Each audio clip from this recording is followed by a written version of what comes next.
వాక్యముతో కప్పుకొని నడుస్తుంటే हम वचन को पहन कर चलाते हो, మనలో ఉన్న పరిశుద్ధాత్మ మనల్ని ముట్టిన వారిని స్వస్థపరుస్తాడు. हमारे अंदर पवित्र आत्मा हमको जिसने छूकर उसको चंगा करेगा। ఒక వీధిలో ప్రార్థన మేము సువార్త చేస్తూ ఉన్నాం.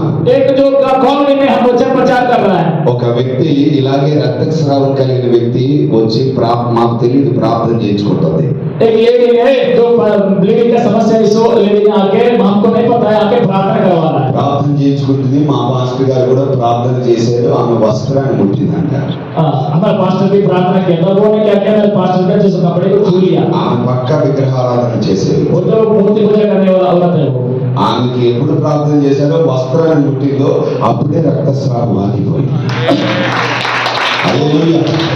ఇక్కడ प्रार्थना किया था, वो पास्टर के कपड़े छूने को कुछ चंगा मिला। పాయింట్ ఏంటంటే यहाँ पे पॉइंट क्या है बोलो तो, నేను ఆయనను ముట్టను, मैं उनको नहीं छुएगा, ఆయన వాక్యాన్ని ముట్టను. मैं उनका वचन को नहीं छुएगा। ఆ వాక్య ప్రభావం పనిచేస్తుంది. उनका वचन का प्रभाव मेरा, వాక్య ప్రభావం నన్ను పనిచేస్తుంది, నాలో పనిచేస్తుంది. वचन का प्रभाव मेरा, వాక్య ప్రభావం నాలో ఉన్న చేతబడిని పోగొట్టుద్ది. वचन का प्रभाव मेरा, వాక్య ప్రభావం నా దేశాన్ని మండుస్తుంది. वचन का प्रभाव मेरा।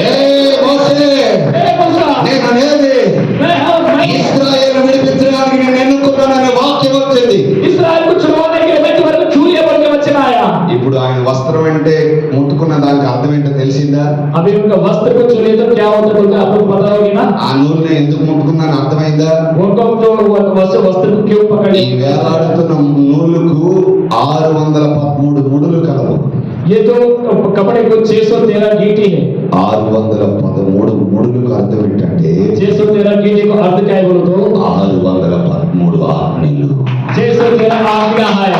దేవుడు ఏం చెప్తున్నాడో తెలుసా? परमेश्वर क्या నా ఆజ్ఞను ముట్టుకో, मेरे आज्ञा को पकड़ो, నా ఆజ్ఞను పాటించు, मेरे आज्ञा को चलाओ, దాని ప్రకారం నీకు విడుదల ఇస్తాను, उनके जैसा तुम्हारे को छुटकारा, దాని ప్రకారం నీ సేవను ఆశీర్వదిస్తాను. इसके द्वारा तुम्हारे सेवक का आशीर्वाद ఓ करो। నా ఆజ్ఞను పకడో, मेरे आज्ञा को पकड़ो, నా ఆజ్ఞను ముట్టుకో.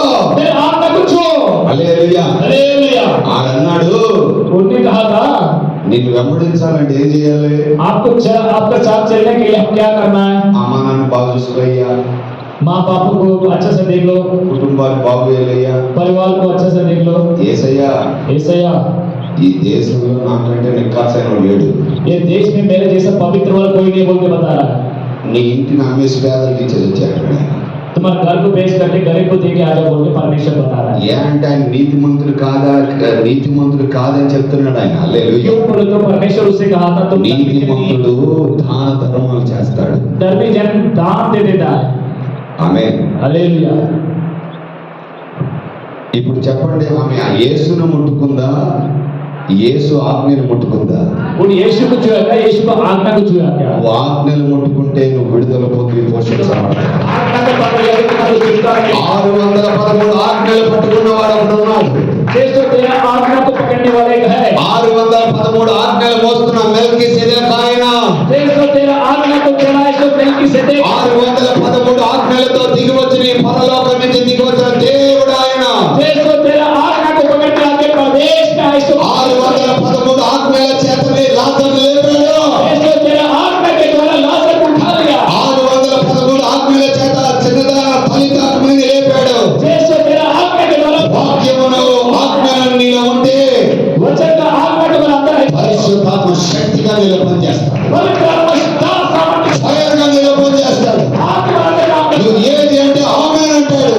जो बोलते करे 613 ఆజ్ఞలు ఉంటే 613 आज्ञा तुम्हारे अंदर है। నీ మీద ఉంటే, तुम्हारा ऊपर है ధర్మశాస్త్ర ఆజ్ఞలు నీ మీద ఉంటే, धर्मशास्त्र का व्यवस्था कर యేసు ప్రభు అనే ఆజ్ఞను తింటే, परमेश्वर का वचन तो तुम खा लेते। ఆ శరీరం అనే ఆజ్ఞను తింటే, शरीर का आज्ञा को तुमने खा लिया। భూలోకంలో ఏది బంధిస్తావో పరలోకంలో అది బంధించబడింది.